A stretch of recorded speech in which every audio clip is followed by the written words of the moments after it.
자, 이번에는 충격 흡수라는 주제를 한번 생각해 보겠습니다. 여러분들 문제에서 많이 이제 풀어보실 그 테마인데요. 또 교과서에 이제 자주 나오는 그림을 한번 그려볼게요. 예를 들면 컵을 맨바닥에 그냥 이렇게 떨어뜨리냐, 아니면 방석을 대고 이렇게 떨어뜨리냐, 뭐 그 장면 있죠? 아예 익숙하지 않네 이게. 바닥에 떨어뜨리는데 컵을 똑같은 높이에서 떨어뜨려요. 떨어뜨리는데 하나는 맨바닥이고 하나는 이렇게 좀 방석으로 올려놨어요. 땡 떨어지면 뭐 어떻게 되냐? 어떤 거 깨지고 어떤 거는 안 깨진다. 왜 이거는 안 깨지고 이거는 안 깨지냐? 뭐 이런 얘기들 하는 거죠. 근데 여러분들 좀 조심해야 되는 게 서로 이 두 상황을 한번 우리가 초고속 카메라나 어떤 그 장치를 통해서, 센서를 통해서 시간에 따라 힘을 측정할 수도 있는데, 그러면 이제 어떻게 나오느냐, 그거를 좀 보면 여러분들 교과서에 보면 익숙한 그림이 나와요. 하나는 어떻게 나오냐면 뭐 이렇게 지금 나온다 그러고, 이게 힘 시간 그래프예요. 힘 시간 그래프인데 여기서 힘은 뭘까요? 항상 이렇게 FT라고 해놓고 이게 도대체 실체도 없이 그냥 막 무작정 쓰시는 분들이 있는데 그거 안 됩니다. 하나하나가 무슨 의미인지 딱 머릿속에 담아 두셔야 되는데, 여기서 이제 F라고 하는 건, 제가 지금 여기 F는 이 컵이 충돌할 때, 바닥에 떨어져 충돌할 때 받는 힘, 시간에 따른 힘을 지금 나타내고 있다. 그리고 하나는 또 어떠냐면 이렇게 지금 된다는 거죠. 이 하얀 거는 어떤 케이스일까요? 이 A, 바닥에 떨어졌을 때 이런 식으로 지금 나오고, B는 이 케이스가 되겠죠.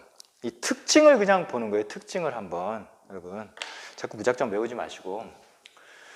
그러면 이 바닥으로 그냥 이렇게 떨어뜨릴 때에는 특징이 뭐냐면, 그냥 방석으로 떨어뜨렸을 때보다 이게 뭐예요? 최대 충격력이죠. 최대 힘. 충격을 받는 최대 힘이 훨씬 더 크죠. 그죠? 그리고 바닥에 충돌할 때 그 시간이 어때요? 시간이 짧죠. 그 특징이 있다는 거예요. A 케이스의 경우 어때요? 최대로 받는 유리잔이 최대로 받는 힘이 굉장히 크고, 그 다음에 충돌할 때 그 시간은 어떻다? 굉장히 좀 짧다. B는 어때요? B 케이스는요? 요 케이스는 어때요? B의 케이스는 방석에 떨어뜨릴 때 그 상태는 상대적입니다. 상대적으로 그냥 맨바닥 떨어뜨렸을 때보다 최대 힘이 좀 작아지고, 그 다음에 충돌할 때 그 시간이 어때요? 길어지는 거를 알 수가 있다는 거예요. 라는 거예요. 이게 되게 중요한 건데, 실험적으로 이렇게 지금 나왔다라는 얘기예요. 일단은 그거 명심하셔야 돼요. 근데 요게 그러면 요 면적은 어때요? 요 면적이 나타내는 건 뭐라 그랬죠? 충격량을 나타내고, 그리고 운동량 변화량을 나타낸다 그랬죠? 그럼 누구의 운동량 변화량? 유리잔의 운동량 변화량이겠죠.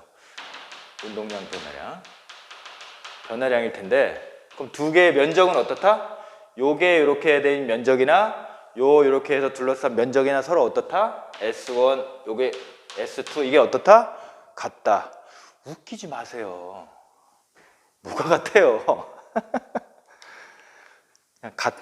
아니, 생각을 해보십시오. 얘가 이렇게 해서 뿅 하는데 이 맨바닥에서 튕기거나 아예 뻥 깨져버리겠지. 그쵸?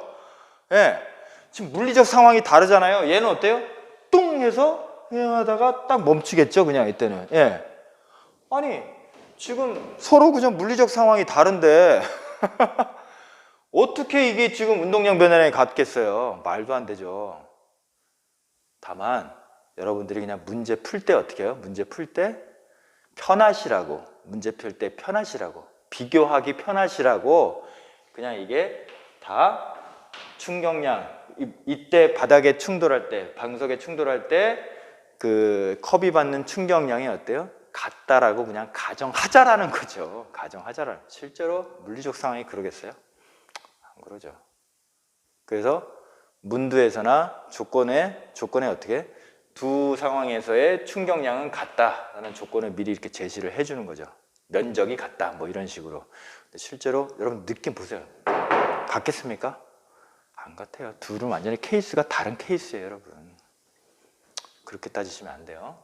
근데 어쨌거나 문제를 여러분들은 풀어야 되기 때문에 같다라고 치면 그럼 이제 좀 비교가 되죠. 상대적으로 그럼 얘는 깨지고 얘는 안 깨지는 이유는 무엇일까요? 어떤 것 때문에 깨지는 걸까요? 여기서는 유리가요. 깨져버리는 거죠. 사실은 여기서요. 여기는 안 깨졌다. 왜요? 그렇죠. 그러니까 유리잔을 변형시키거나 깨버리는 거는 어떤 요인 때문에? 이게 작용하는 힘 때문에 그렇죠. 그러니까 어느 순간에 유리가 견딜 수 없는 어떤 한계의 힘을 얘가 넘어섰기 때문에 어때요? A의 케이스, A 케이스는 깨지는 것이다라고 보는 거죠. 무슨 말인지 아시겠죠? 정확하게 아세요. 아시죠? 그리고 B 케이스는 어때요? 방석에다 놨을 때는 이게 최대 힘까지 올라가도 유리잔을 깰 수 있는 정도의 힘까지는 미치지 못하니까 얘는 어때요? 멀쩡하다라는 거죠. 근데 방석에 했어도 이게 유리잔이 견딜 수 있는 그 한계를 넘어서 버리면 어떻게 될까? 당연히 얘도 깨지지. 이해하시겠습니까? 여러분 정확하게 이해하고 문제를 푸세요. 그래야만 물리를 잘할 수 있고 문제를 잘 풀 수 있습니다. 지금 이 상황이에요. 근데 지금 상대적으로 그래서 어떻다? 이 효과는 방석의 효과라고 하는 것은 어떻다? 방석의 효과는 어쨌거나 이게 안 깨진 이유는 방석의 효과는 충돌하는 시간을 어때요? 그냥 맨바닥에 했을 때보다는 시간을 늘려줌으로써 충돌하는 시간을 늘려줌으로써 최대 힘을 이 유리잔이 깨질 수 있는 어떤 한계의 그 힘까지 가지 않도록 그렇게 해주는 것이다. 이게 정확한 물리적인 해석이라고요. 그래서 충격을 흡수하는 효과가 뭐다? 바로 이 방석을 놓았을 때 푹신하다고 하잖아요. 그러니까 푹신하다라고 하는 게 무슨 뜻이죠? 그러니까 푹신하다는 게 충돌할 때 그 시간을 어떻게 해요? 길게 해준다. 충돌하는 그 과정에서의 그 시간을 길게 해준다. 그러한 전략이 유리잔을 보호한다. 충격을 흡수한다. 이런 효과를 낸다라는 거죠. 아시겠습니까? 다시 한번. 우리가 일상적으로 생각하는 충격을 흡수한다 또는 방석이 푹신하다라고 하는 그 의미는 일상적인 의미는 뭐다? 물리적으로 따지면 충돌할 때 그 충돌하는 시간을 충분히 길게 해줘서 어때요? 내가 받는 힘을 작게 하는 효과를 내는 것이다. 이거 지금 명심하시기 바랍니다. 자, 이제 마지막으로 여러분들이 실제 이제 문제를 풀 때 나타나는 여러 가지 적용 사례들 그거를 좀 이렇게 한번 정리하는 의미를 좀 가지도록 할게요. 요거를 좀 명확하게 정리를 하시면 아마 운동량, 충격량 관련한 문제를 이제 푸실 때 좀 그렇게 크게 혼동하지 않고 잘 해결하실 수 있으리라 생각합니다. 제가 두 개의 대표적인 그림을 좀 그려놨는데요. 어떤 거는 뭐 예를 들면 이런 거죠. 그러니까 이 시간을 길게 해서 운동량을 증가시킨다. 이러한 사례가 또 있고 어떤 거는 어때요? 충격 시간을 길게 해서 또 이것도 시간을 길게 해서 충격을 흡수한다. 어떤 거는 또 운동량을 증가시킨다 그러고 시간을 길게 하면 어떤 거는 또 시간을 길게 하니까 충격을 흡수한 이게 대체 어떻게 적용을 해야 되지? 그래서 제가 좀 분명하게 말씀을 드릴게요.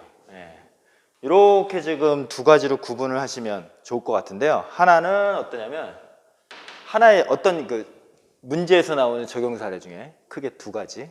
하나는 어떤 내가 물체의 운동을 어때요? 주로 변화시킨다 또는 주로 변화시키는데 어떤 경우가 많이 나오냐면 증가시킨다는 경우가 많이 나오는데 이런 경우고 하나는 어때요? 충격을 받는 상황. 적용 상황 두 가지를 크게 나누면 이렇게 할 수 있어요. 운동을 변화시키는 상황과 충격 흡수 상황. 이거는 충격 흡수 상황. 이렇게 지금 두 가지를 나눌 수 있어요. 그리고 조금만 더 여기에 지금 주어를 집어넣자면 우리는 항상 이렇게 주어를 맨날 빠뜨리는 경우가 있는데 뭐예요? 누가요? 내가 물체의 운동, 어떤 물체의 운동을 변화시킬 때, 예를 들면 어떤 거? 내가 어때요? 이 총신을 길게 해서, 이걸 총신이라 그러죠. 이거 적절하지 않은 예라 그래서 뭐라 그러지 마세요. 그냥 저한테 익숙하니까. 예? 자, 총신의 길이를 길게 해서 어떻게? 예를 들면 총알의 운동량을 증가시킨다. 총알을 더 멀리 나가게 한다. 총알을 더 멀리 나가게 한다. 총신 길이를 길게 하는 건 어떤 효과가 있다? 여기서 폭발력에 의해서 나가는 그 힘뿐만 아니고 어때요? 그 힘을 받는 시간을 길게 하는, 힘 받는 시간을 길게 하는 그 효과가 바로 총신 길이를 길게 하는 거죠. 빨대 여기다가 솜을 딱 이렇게 불 때 어때요? 빨대 길이가 길면 길수록 어떻게 해야 된다? 네. 훅 할 때 그 훅 하는 그 힘을 받는 시간이 어때? 길어지면서 그 휴지 조각이 더 멀리 나간다. 네. 길게 해서 멀리 나가게 한다. 이런 사례죠. 또 어때? 배트를 휘두르는데 배트를 좀 더 밀어치는 듯한 효과를 밀는 듯이 휘둘러, 밀듯이 휘둘러서 어떻게 해요? 공을 멀리 나가게 한다. 뭐 이런 것들이 바로 요거예요. 누가? 내가 어떤 물체의 총알이나 공의 운동을 변화시킬 때, 그때는 어때요? 이게 이런 상황이란 얘기죠. 이때는 힘뿐만 아니고 변화시키려면, 운동을 많이 변화시키려면 우리가 F 델타 T가 운동량 변화량이라 했잖아요. 운동량의 변화량이라 했잖아요. 힘을 많이 가할 뿐 아니고 어때요? 힘을 작용하는 시간도 길게 해서 더 멀리 나가게 하는 거죠. 이게 바로 이 케이스고, 그 다음에 두 번째 케이스는, 이거는 이렇게 좀 생각하시면 편할 것 같아요. 내가 충격을 받을 때, 이거는 내가 누군가에게 뭘 할 때, 얘는 누구? 내가 받을 때, 얘는 내가 시킬 때, 얘는 내가 받을 때, 충격을 받을 때. 받을 때는 어떻게 하냐면, 그 받을 때, 예를 들면 글러브를 써서 야구공을 받으면 이게 어때요? 내가 받는 충격량은 같지만 내가 받는 그 충격력을 작게 하기 위해서 충격받는 시간을 길게 한다. 이렇게 지금 되는 거죠. 충격받는 시간을 어떻게 해요? 길게 해서 뭘 줄여요? 내가 받는 충격력을 어때요? 줄인다. 이런 원리죠. 좀 구분이 가는 것 같으세요? 이거는 뭐예요? 내가 어떤 물체에다가 뭘 해줄 때는 오히려 시간을 길게 하면 운동을 더 많이 변화시킨다는 거고, 요거는 뭐 내가 충격을 거꾸로 충격받을 때 또는 충격 흡수라고 하는 상황에서는 오히려 충격받는 시간이 충분히 길어지면, 좀 전에 그 말씀드렸지, 좀 앞에 강의에서 말씀드렸지, 충격 시간을 길게 해지면 내가 받는 힘을 줄일 수 있다.